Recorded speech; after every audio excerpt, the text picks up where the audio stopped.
All right. Hello, everybody. Happy Friday, and welcome back to Jenny from the Chopping Block. I wanted to introduce these lovely people in front of us here, Matt and William, and just honor them and just shine light on the cause and the team that they're on and all the money that they're raising for Autism Speaks and Will's Warriors. So if you guys could just tell us a little bit about how this journey's been, what started this, and how it's been so successful, and the events that you've been hosting, because I'm excited to participate tomorrow. Thank you. Hi, everybody. I'm Will. My journey started when I was in eighth grade. I got diagnosed with autism pretty late in terms of when people are normally diagnosed, which is when people are younger. Uh, we've always kind of known that there was something different about me. That was pretty apparent, and we didn't know what it was for a long time. And hearing that diagnosis, especially when I was so old, um, it was really an interesting thing to try and get a hold of because it's part of who I am, but now it has a name. Like it's this. There's so much around this now. So I was really kind of just thrown into it. We started the charity shortly thereafter because me and my family, we really didn't know much about it.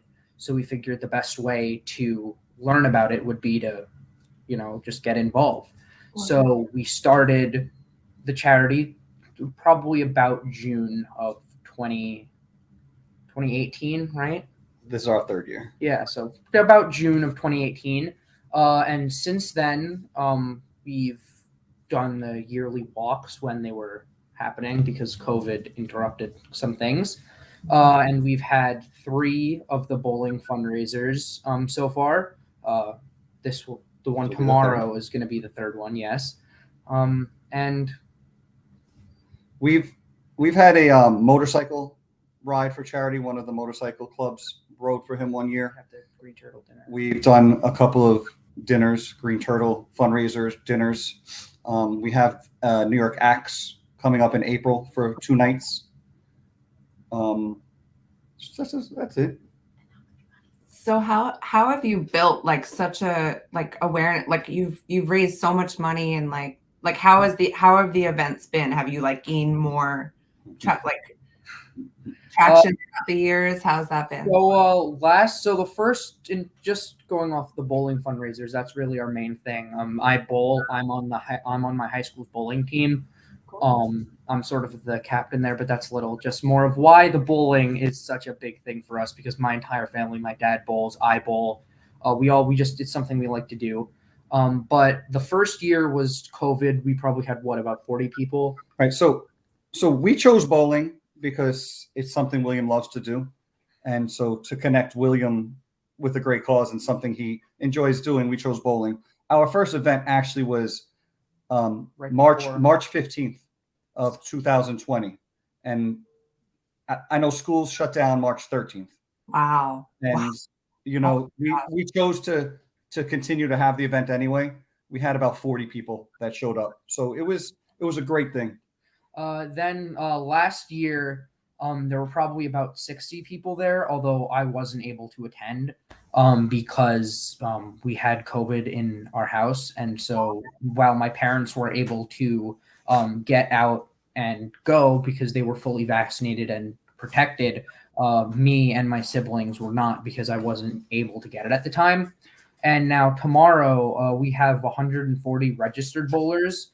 And there are going to be more people walking in, and it's also my birthday.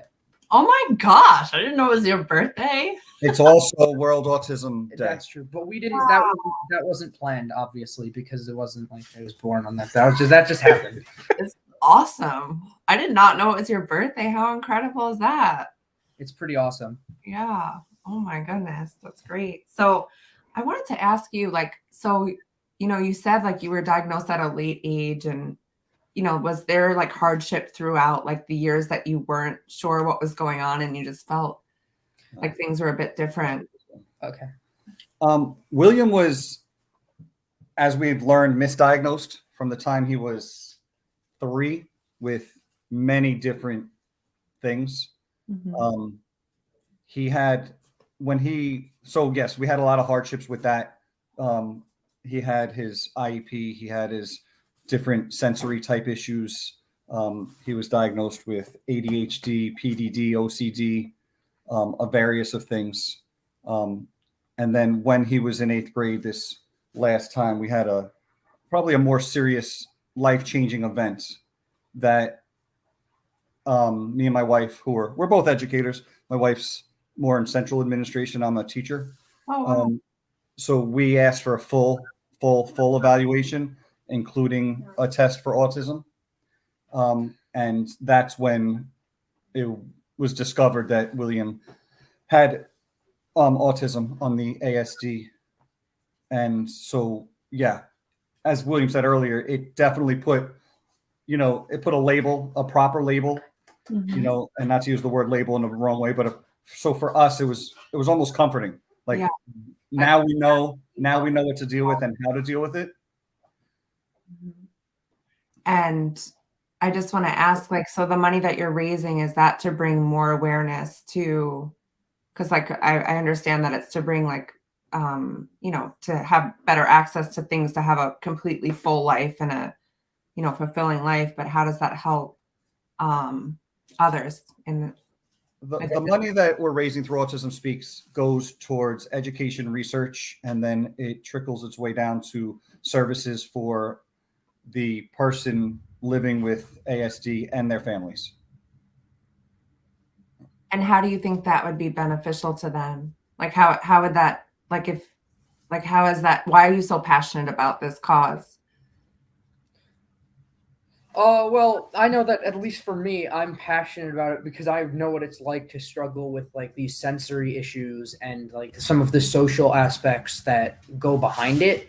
And I know that while it's impossible to cure or be treated for it because it's just a part of who you are, and you learn to accept that with time and by surrounding yourselves with supportive people, which you will find no matter who you are. Um, but having those services available, um, have knowing that there are professionals that are well equipped to handle some of your more extreme feelings or to help you manage and cope with your sensory issues, is definitely something that I'm passionate about because I know how big of a difference that kind of thing can make. Yeah, Yeah. and for the family, I can speak about, the more knowledge I have and more tools I have on how to handle certain situations and realize that the way William perceives things can be very different from the way it is, and how I can talk to somebody and handle things with somebody who doesn't have autism is not the same as I have to handle it with William. So the more information and research that's done, listen, ideally, I would love services to end up being covered by insurance, end up being a lot cheaper than they are. So, the more money we raise, that's a big hope. Beautiful. And how have you got the community involved? Like, other than friends and family, have you reached out to other organizations or other? I saw some political stuff on there, maybe We legislative. I thought maybe say again. I saw something with the legislator or something. That Autism Speaks does a lot of that stuff. I'm Okay. not necessarily involved with that. We locally in our town, we have a lot of sponsors that we go to that have sponsored and supported us through donations and even like gift cards and stuff like that for raffles that we have at these events. Cool. So how has the walk been? I've been a part of some walks before I actually went to Westbury Gardens today. It opened, and I do the suicide walk there. And it's such a beautiful experience to be around people who get it, who have been through a similar experience, and you just feel that like oneness. Yes. How are the actual events like when you're participating and walking alongside like family members that can relate to you and other kids or even adults that could relate to you? So our first year, William actually ended up cutting the ribbon at the beginning of the walk, which was kind of awesome. They asked him like 10 minutes before, and he did that.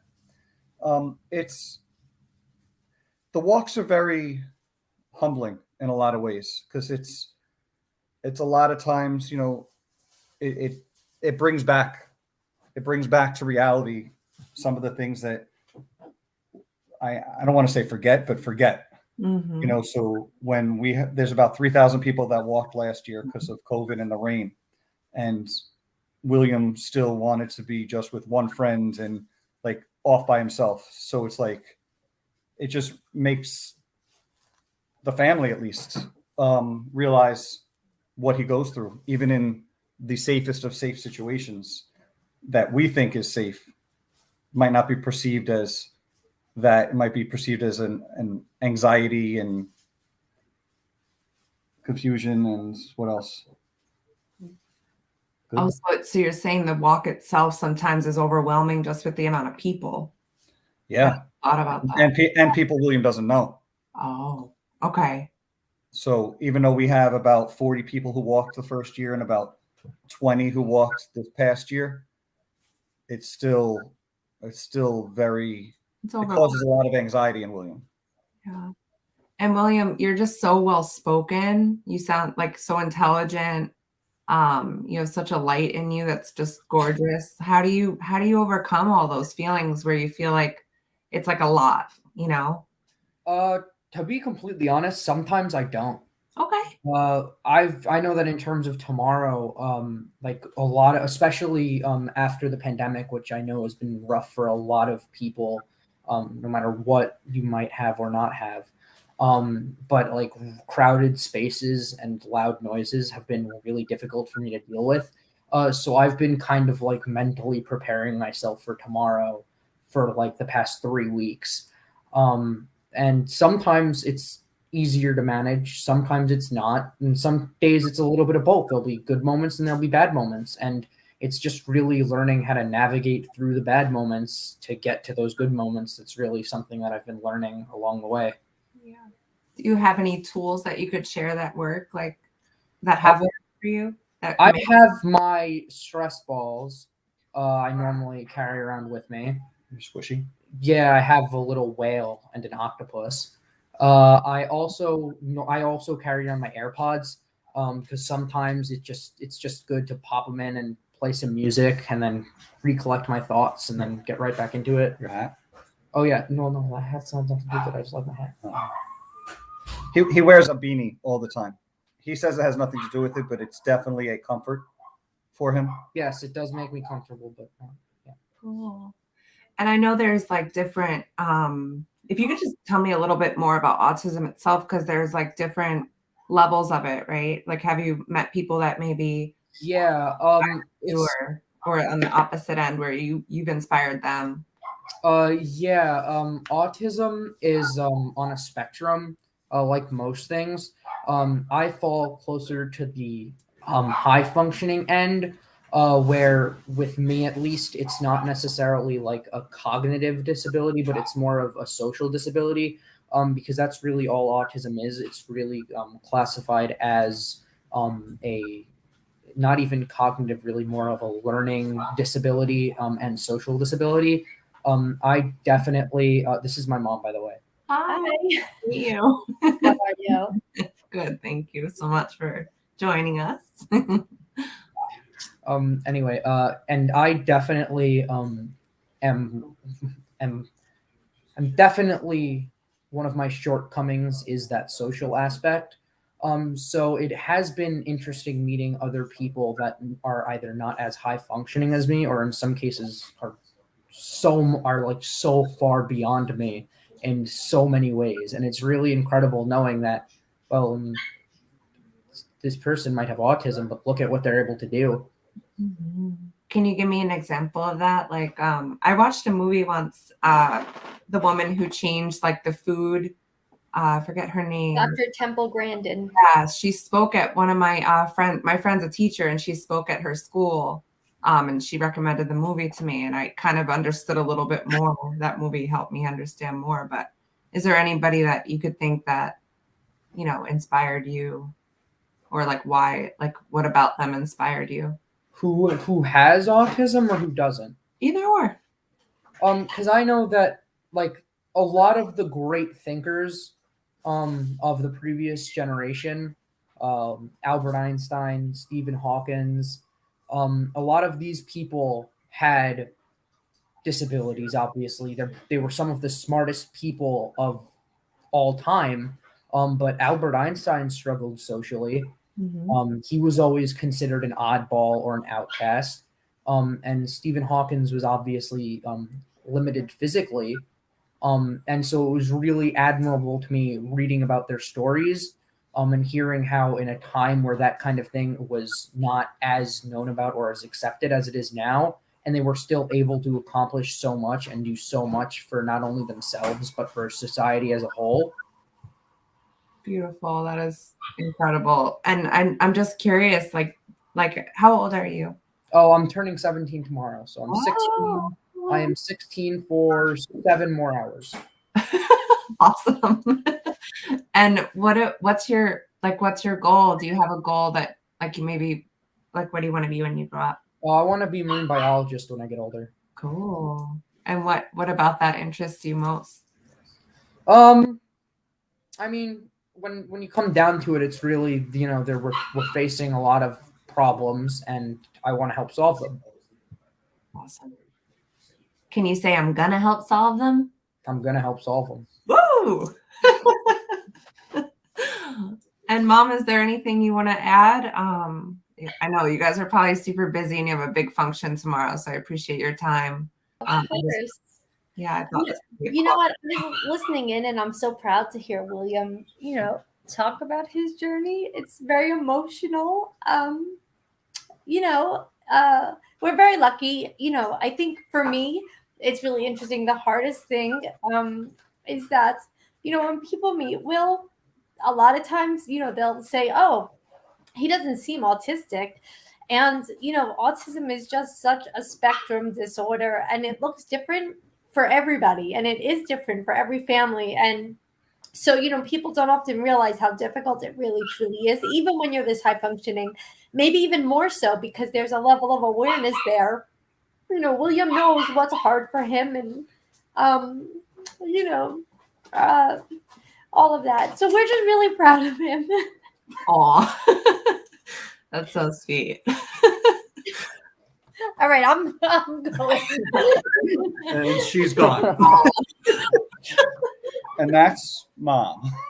But that's beautiful, and you have a lot of love and support, and I'm proud of you. Everyone, it's just a beautiful cause. You want to meet Spencer too? I would love to meet Spencer. Spencer, come on, say hi. This is Hi. How are you? You're on a podcast. Behave. It's okay. I've interviewed with Gary Vee, and he drops F-bombs and stuff, so it's all good. So Spencer's 14. He will be bowling tomorrow as well. Cool. I'll see you there. He has, if you have any questions for him, a whole probably different perspective on what it's been like in the last 3 years. I would, if you have a minute, do you want to share a little bit? Awesome. All right, I'm ready. All right. So how has it been for you the past couple of years, past 3 years? It's like, I think it kind of came as a shock to everyone when we found out. And it was like, at that time, I didn't really understand exactly what it meant. Just to wrap my head around it.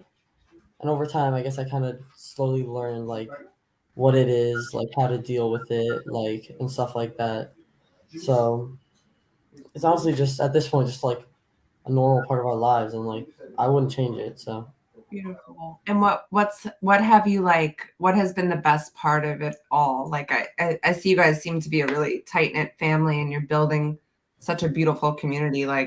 I've been born in through my brother who bowls and is passionate about bowling, but he's so passionate about, for me to get involved with you guys and just bring more awareness and, for the cause, for you, for your family.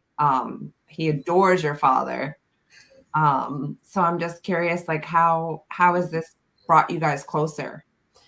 I think with us learning about this, and like with the fundraising and everything, I think it's just kind of like something that we all do together, and it's like something we like bond over now. Cool.